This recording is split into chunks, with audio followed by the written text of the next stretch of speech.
কৃষ্ণনগর নামে একটি গ্রামে বাস করত রমেশ ও তার স্ত্রী। তাদের দুটি সন্তান ছিল। রমেশ শহরে কাজ করত, তাই সকাল হলে সে শহরে যেত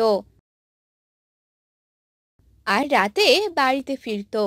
সেই গ্রামে ছিল একটা তেঁতুল গাছ, সেখানে থাকতো একটি ডাইনি। হে হে হে, আজ কতদিন থেকে বাচ্চা খাওয়া হয় না। বাচ্চার মাংস খেতে অনেক ভালো লাগে। হে হে হে, আজ বরং গ্রামে যাব আর সেখানে থাকা কিছু বাচ্চাকে তুলে নিয়ে আসবো। এই বলে সেই ডাইনি গ্রামের দিকে যেতে থাকে। তখন প্রায় অনেক রাত, যার কারণে কোনো বাচ্চাকেই সে বাইরে দেখতে পায় না।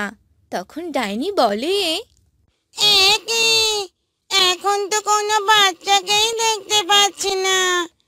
মনে হয় এই রাতে কোনো বাচ্চাকে আমি ধরতেও পারবো না আর খেতেও পারবো না। আমি বরং আজ চলেই যাই। গিন্নি, আমি শহরে গেলাম, তুমি বাচ্চাদের দেখে রেখো, বাহিরে যেতে দিও না। আচ্ছা, ঠিক আছে।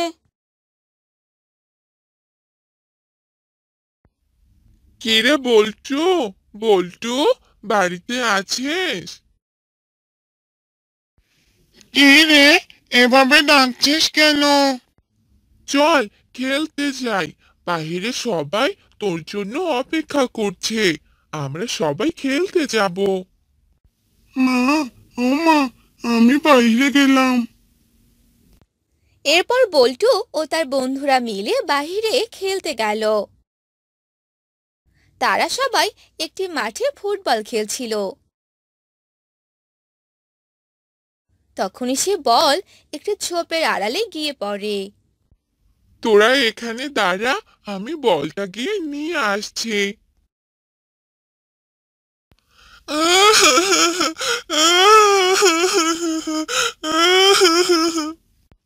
আরে, এখানে কে কান্না করছে? আরে কে তুমি? এখানে বসে আছো কেন?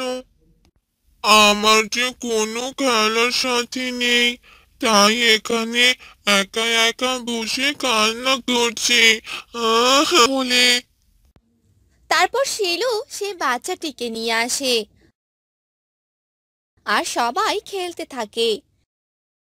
খেলা শেষ করতে করতে তাদের বিকেল হয়ে যায়।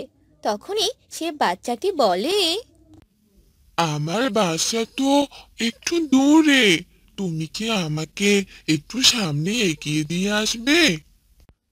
ঠিক আছে, চলো তাহলে। এরপর শিলু সে বাচ্চা ছেলেটিকে নিয়ে যেতে লাগলো। কিছু দূর যেতেই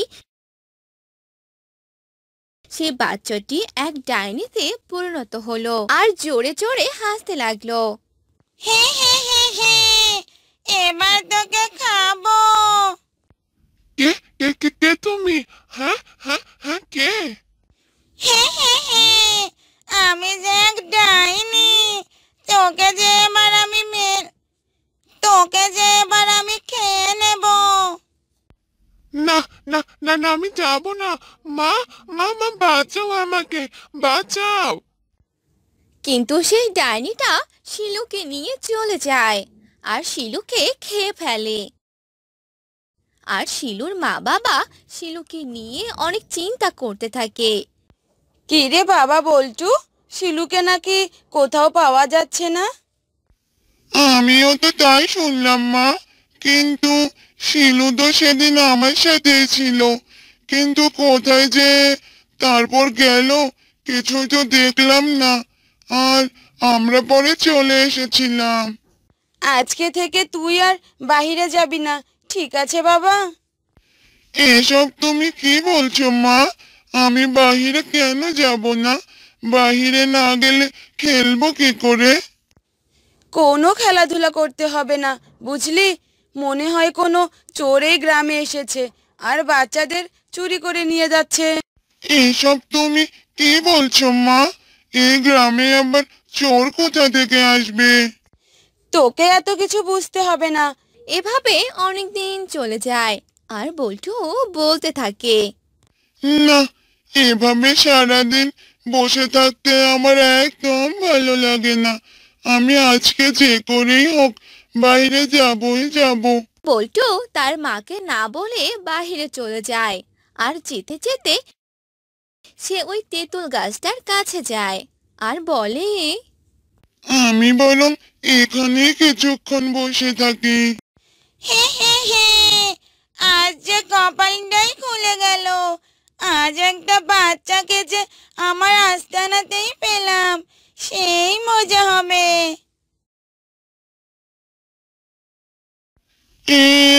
এই কে কে তুমি? তুমি দেখতে এমন কেন? কারণ আমি যে এক ডাইনি। হে হে হে, আমি বাচ্চা খেকো ডাইনি। এবার তোকে খেয়ে ফেলবো আর আমার অনেক শান্তি লাগবে। বাচ্চাকে কো ডাইনি মানে? তাহলে তাহলে তুমি কি আমাদের গ্রামের সব বাচ্চাদের খেয়েছো? হ্যাঁ, আমি সব বাচ্চাদের খেয়েছি। এবার তোকে খাবো। মা তাহলে ঠিকই বলেছিল। না না, আমাকে খেও না। আমি তোমায় কি ক্ষতি করেছি? তুমি আমাকে কেন খাবে বলো? না না, তোর কোনো কথাই আমার শোনা যাবে না। এবার যে তোর পালা। অন্যদিকে বল্টুর মা বল্টুকে কোথাও না পেয়ে সারা গ্রাম খুঁজতে থাকে, কিন্তু কোথাও খুঁজে পায় না আর বলে, হায় হায় ভগবান, এ কি সর্বনাশ হয়ে গেল। আমার ছেলেকে যে কোথাও খুঁজে পাচ্ছি না। কি করব এবার আমি? হে হে হে, এবার অনেক শান্তি লাগছে আমার। হে হে হে হে। এই বলে সেই ডাইনি তেঁতুল গাছে উঠে পড়ে আর রাত হয়ে যায়।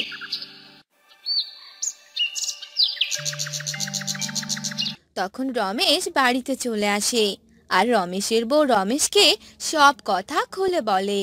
তখন রমেশ এক তান্ত্রিককে নিয়ে সে তেঁতুল গাছে যায় আর তান্ত্রিক সেখানে মন্ত্র পড়তে থাকে আর ডাইনি সেখানে চলে আসে। তোর এত বড় সাহস, তুই আমাকে এখানে নিয়ে এলি। এবার আমি তোকেও খাবো। তার আগে বল, তুই গ্রামের সব বাচ্চাদের কেন ধরেছিস? আমার আমার যে বাচ্চাদের খেতে খুব ভালো লাগে। আমি গ্রামের সব বাচ্চাদের খেয়ে ফেলেছি। হে হে হে হে। তাহলে তুই আমার ছেলেকেও খেয়ে ফেলেছিস? হ্যাঁ, খেয়ে ফেলেছি। হে হে হে হে। একথা শুনে সেই তান্ত্রিক মন্ত্র পড়ে ডাইনিকে একটি বোতলে, মা, ও মা, কোথায় তুমি? তাড়াতাড়ি এদিকে এসো। কি হলো রে, এভাবে ডাকছিস কেন? কি বলবি বল। আমার রায়নাটা কোথায় রেখেছো শুনি? কোথাও যে খুঁজে পাচ্ছি না। কোথায় রেখেছো বলো তো? তোর আয়না আমি কোথায় রাখবো? হ্যাঁ, তুই ভালো করে খুঁজে দেখ। আমি কোথাও রাখিনি। কাজের সময় আমাকে একদম বিরক্ত করবি না। এ কথা বলে রূপসীর মা সেখান থেকে চলে গেল আর রূপসী আয়না খুঁজতে লাগলো আর আয়নাটি বিছানার এক কোণে পড়েছিল। ওহ, তুই এখানে পড়ে আছিস আর আমি তোকে সারা বাড়ি খুঁজে বেড়াচ্ছি। তুই আমার সাথে না থাকলে তো আমার একদম ভালো লাগে না। দেখি তো আমার মুখটা। বাহ, কি সুন্দর দেখতে আমি। আমার মতো এত সুন্দরী বুঝি আর কেউ নেই। আর এই আয়নাতে মুখখানা না দেখলে যে আমার ভালোই লাগে না। সারাদিন তো আমাকে মুখ দেখতেই হবে। রূপসী আয়নায় নিজের চেহারা দেখছে আর কথা বলছে। তখনই সেখানে রূপসীর মা চলে আসে। আমি যখনই ঘরে আসি তখনই দেখি আয়নাতে তোর এই মুখখানা দেখছিস। এত দেখে কি হবে বলতো? তুই তো আমার সাথে একটু কাজও করতে পারিস। না মা, আমার কাজ করতে একদম ভালো লাগে না। আমার তো শুধু আয়নাতে মুখ দেখতে ইচ্ছে করে। সারাদিন আয়না নিয়ে পড়ে থাকির জন্য তো তোকে সবাই আয়না সুন্দরী বলে। এত আয়না দেখতে হবে না। চল আমার সাথে চল, কাজ করবি। এ কথা বলে রূপসীর মা রূপসীকে নিয়ে বাহিরে বের হয় আর রান্নাঘরে চলে যায়। নে এই সবজিগুলো কেটে দে। রূপসী সবজিগুলো কাটতে থাকে আর কাটার কিছুক্ষণ পরেই, মা, আমি একটু ঘর থেকে এখনই আসছি। একটু আগেই তো ঘর থেকে আসলি, এখন আবার ঘরে যাবি মানে? রূপসী তার মাকে কিছু না বলে সেখান থেকে ঘরে চলে গেল আর আয়না নিয়ে মুখ দেখতে লাগলো। ওহ, অনেকক্ষণ থেকে মুখটা দেখিনি। ইস, একটু কাজ করে একদম ঘেমে গেছি। রূপসী এভাবে সারা দিন রাত আয়নাতে তার মুখ দেখতে থাকে। আর একদিন রূপসীকে পাত্রপক্ষ দেখতে আসে। বাহ দিদি, আপনার মেয়ে তো দেখতে অনেক সুন্দর। আপনার মেয়েকে আমাদের ভীষণ পছন্দ হয়েছে। এটা তো খুবই ভালো কথা দাদা। তাহলে বিয়ের দিন তারিখ ঠিক করে ফেলুন। সবার মতামতের মাধ্যমে বিয়ের দিন তারিখ ঠিক হয়ে যায়। আর কিছুদিন পরেই রূপসীর বিয়ে হয়ে যায় আর রূপসী শ্বশুর বাড়িতে চলে যায়। এই দেখো, আমি বাবার বাড়ি থেকে কি নিয়ে এসেছি। দেখি তো, কি নিয়ে এসেছো? এই দেখো, আয়না। আয়না? এটা আবার নিয়ে আসার কোনো জিনিস হলো নাকি? ও মা, কি সব বলছো তুমি? এই আয়না দিয়ে তো আমি আমার মুখখানা দেখবো। আমার এই মুখ না দেখলে তো আমার দিনই কাটবে না। তুমি দেখতে এমনিতেই অনেক সুন্দর, তোমায় আর আয়না দেখতে হবে না। যাও এবার সবার জন্য রান্না করে ফেলো, আমার আবার কাজে যেতে হবে। কি সব বলছো তুমি? আমি রান্না করব মানে? আমি তো রান্না করতেই পারি না।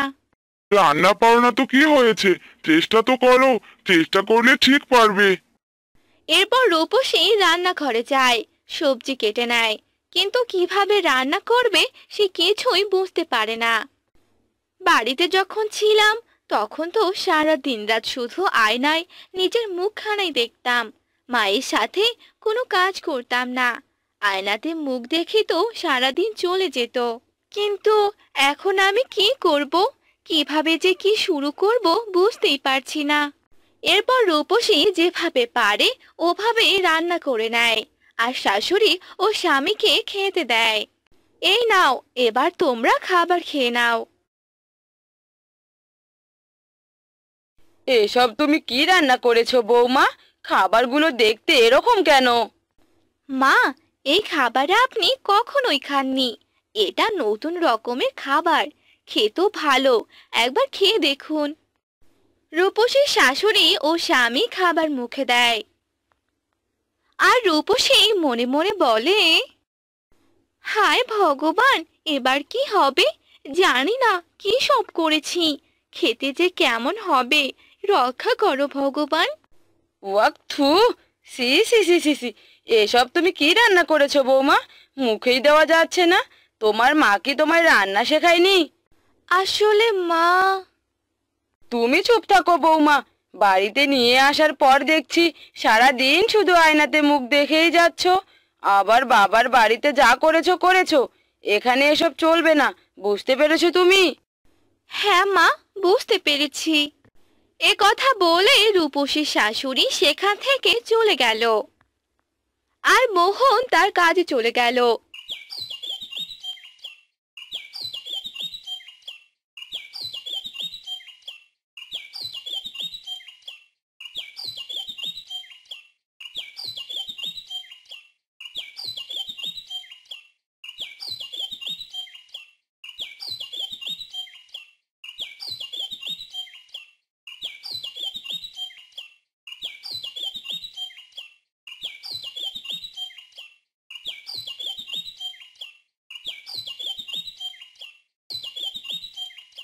সারাদিনে আয়নাতে মুখ দেখেই তোমার এই অবস্থা। দাঁড়াও, এবার এই আয়নায় আমি ভেঙে ফেলবো। এই বলে রূপসীর শাশুড়ি রূপসীর ঘরে যায় আর আয়নাটি ভেঙে ফেলে। আর তখনই রূপসী সেখানে চলে আসে। এ কি মা, এসব আপনি কি করলেন? আপনি আমার আয়নাটি ভেঙে ফেলেছেন। হ্যাঁ, ঠিক করেছি। এবার আর আয়নায় মুখ দেখা হবে না। এবার থেকে কাজে মনোযোগ দাও, বুঝলে? হ্যাঁ মা, ঠিক আছে। এরপর রূপসীর শাশুড়ি সেখান থেকে চলে গেল আর রূপসী ভাঙ্গা আয়না হাতে নিয়ে কান্না করতে লাগলো। আমার আর আয়নাতে মুখ দেখা হলো না, আর কেউ আমাকে আয়নার সুন্দরী বলবে না। এভাবে কেটে যায় বেশ কিছুদিন। রূপসী রান্না থেকে শুরু করে সব কাজ শিখে নেয়। এরপর থেকে তার আর কোনো অসুবিধা হয় না। একদিন রূপসী রান্না করে সবাইকে খেতে ডাকে।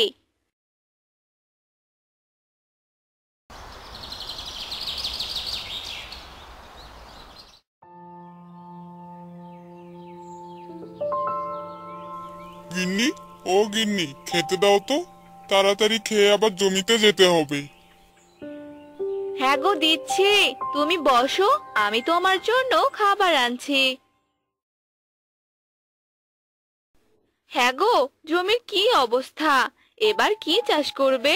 আগের বার তো মূলা চাষ করেছিলে, তোমার সেই মূলাগুলো কেউ কিনলো না। সেইবার সবাই মূলা চাষ করেছিল, ভাবলাম আমিও করি, যদি লাভ হয়, কিন্তু কোনো লাভই তো হলো না। এবার তাহলে আমার কথা শোনো। এবার সবাই জমিতে যে ফসল চাষ করবে, তুমি সেই ফসল চাষ করবে না, তুমি অন্য ফসল চাষ করবে। তাহলে দেখবে তোমার সেই ফসল সবাই কিনবে, এতে লাভও হবে। ঠিক আছে, তুমি যখন বলছো তাহলে তাই করব, দেখি কি হয়। আচ্ছা, এবার খেয়ে জমিতে চলে যাও। এরপর সজল খাবার খেয়ে নিল আর খাবার খেয়ে জমিতে চলে গেল। আর জমিতে গিয়ে দেখলো তার পাশের জমিতে সবাই কাজ করছে। হ্যাঁ গো রমেশ দাদা, এবার জমিতে তোমরা কি চাষ করবে? এবার দেখছি অনেক পরিশ্রম করছো। হ্যাঁ দাদা, আমি এবার জমিতে ভুট্টার চাষ করব, এটাতে ভালো ফলন হবে। আর এই ভুট্টার চাষ সবাই করবে, তাই ভাবছি আমিও করব। ও, তাহলে তাই করো। তা তুমি কি চাষ করবে দাদা?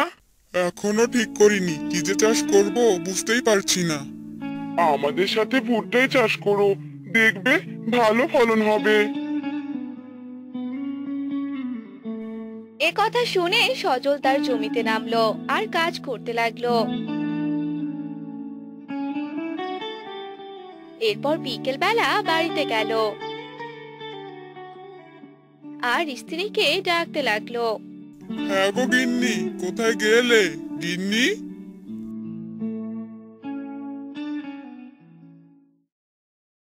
হ্যাঁ গো, বলো, আমি রান্না করছিলাম। কি হয়েছে, এভাবে ডাকছো কেন? তোমার কাজ শেষ হলো?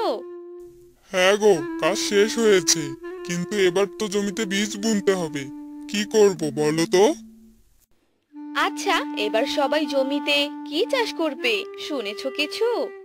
হ্যাঁ গো, শুনেছি এবার নাকি সবাই ভুট্টার চাষ করবে। ও, তাহলে তুমি বেগুনের চাষ করো। কাল বাজার থেকে বেগুনের চারাগুলো নিয়ে এসো। আচ্ছা ঠিক আছে, আমি তাহলে কাল সকালেই চারাগুলো নিয়ে আসবো। এরপর রাতে সজলের বউ সজলকে খেতে দিল। তারা খাবার খেয়ে রাতে ঘুমিয়ে পড়ে। পরদিন সকালবেলা। হ্যাঁ গো, আমি বাজারে গেলাম। ঠিক আছে।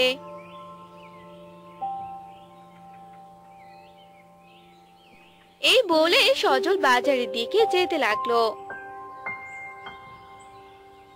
আর হাঁটতে হাঁটতে সজল একটি বুড়িকে দেখতে পেল। বুড়ির হাতে একটি ব্যাগও ছিল। আরে বুড়িমা, তুমি কোথায় যাচ্ছ? এই তো বাবা, একটু সামনে যাচ্ছি। সামনে কোথায় বুড়িমা, আমাকে বলুন, আমি আপনাকে দিয়ে আসবো। আরে বাবা, আমি একটু বাজারে যাব। বাজার তো সামনে, কিন্তু আপনি তো উল্টো দিকে যাচ্ছেন বুড়িমা। আপনি বাজারে গিয়ে কি করবেন? বাবারে, আমার এই ব্যাগে বেগুনের চারা আছে, আর এই চারাগুলোই বাজারে বিক্রি করতে হবে, তাই যাচ্ছিলাম। কিন্তু এখন তো পথ ভুলে গিয়েছি, আমায় একটু বাজারে নিয়ে আসবে? আপনাকে আর বাজারে যেতে হবে না বুড়িমা, আপনার এই চারাগুলো আমাকে দিন, আমি এগুলো কিনে নিব। আচ্ছা বাবা, ঠিক আছে, এই নাও। এরপর সেই বুড়ি তার ব্যাগ থেকে বেগুনের চারাগুলো সজলকে দিয়ে দিল, আর সজল বুড়িকে টাকা দিয়ে দিল। এই নিন বুড়িমা, এই টাকাগুলো নিয়ে নিন আপনি, আর এখন বাসায় চলে যান। ঠিক আছে বাবা, তুমি আমাকে কষ্টের হাত থেকে বাঁচালে। বেঁচে থাকো বাবা। এই কথা বলে সেই বুড়ি সেখান থেকে চলে গেল, আর সজলও বাড়ির দিকে যেতে লাগলো। কিছুক্ষণ পর সজল বাড়িতে পৌঁছে গেল। কি গো, এত তাড়াতাড়ি চলে এলে যে? বেগুনের চারা কি পাওনি? হ্যাঁ গো, পেয়েছি, এই দেখো। এরপর সজল চারাগুলো নিয়ে ঘরে চলে গেল আর খাবার খেতে লাগলো। হ্যাঁ গো, তুমি বিকেল বেলা এই চারাগুলো রোপণ করে দিও। ঠিক আছে গিন্নি। খাওয়া দাওয়া শেষ হলো, আর বিকেল বেলা সজল সে চারাগুলো নিয়ে জমিতে গেল।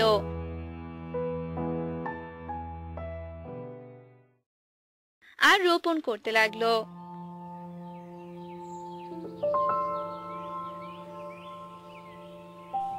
আরে কি ব্যাপার দাদা, সবাই ভুট্টা চাষ করছে আর তুমি কিনা বেগুনের চারা রোপণ করছো? হ্যাঁ গো দাদা, আমি বেগুনের চারাই রোপণ করেছি, দেখি ফলাফল কেমন হয়। তোমার যা ভালো মনে হয় তাই করো। এরপর সারাদিন সজল চারাগুলো রোপণ করে দিল, এরপর পানি দিয়ে সেখান থেকে চলে গেল।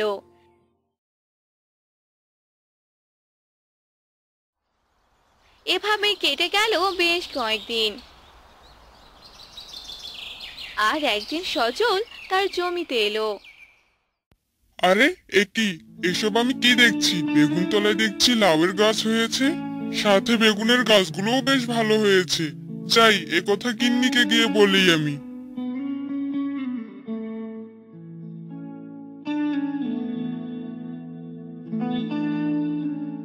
এরপর সজল বাড়িতে এসে তার বউকে সব কথা বলল। এটা তো খুবই ভালো কথা, তুমি এক কাজ করো, সেখানে জাংলা দিয়ে দাও, তাহলে সেই লাউয়ের গাছগুলো জাংলায় উঠবে আর লাউ ভালোভাবে ধরবে। ঠিক আছে গিন্নি। বউয়ের কথা মতো সজল সেইখানে জাংলা দিয়ে দিল, আর সবগুলো গাছে পানি ঢেলে দিল। এভাবে কেটে গেল বেশ কয়েকদিন।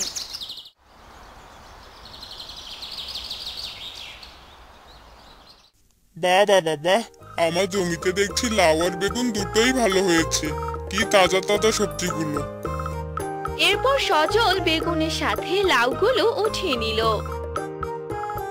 আর সেগুলো বাজারে নিয়ে গেল। আর কিছুদিনের মধ্যে সেই সবগুলো সবজি বিক্রি হয়ে গেল। আর এসব দেখে রমেশ সজলের কাছে এলো। কি ব্যাপার দাদা, তুমি তো এবার দেখিয়ে দিলে, সবার থেকে তোমার ব্যবসা ভালো হলো। সব ভগবানের আশীর্বাদ, আমার কাজ শেষ, এবার আমি বাড়িতে যাই। হ্যাঁ দাদা, যাও যাও। আর আমি সকাল থেকেই বসে আছি, কেউ ভুট্টা নিতেই এলো না। এবার ভুট্টার অনেক দাম, সবাই চাষ করেছে তো। তুমি ঠিক কাজ করেছো, ভুট্টা চাষ করনি। এসব শুনে সজল বাড়িতে চলে এলো। আর বউকে সব কথা খুলে বলল। এসব শুনে সজলের বউও অনেক খুশি হলো। দেখলে তো, আমার বুদ্ধি কাজে লেগে গেল। এবার আর আমাদের কোনো অভাব থাকবে না। বেগুনতলার লাউ চাষের মাধ্যমে ভালোভাবে দিন যাবে। হ্যাঁ গো, তুমি ঠিক বলেছো। এরপর থেকে তারা সুখে শান্তিতে থাকতে লাগলো। তাদের আর অভাব অনটন থাকলো না।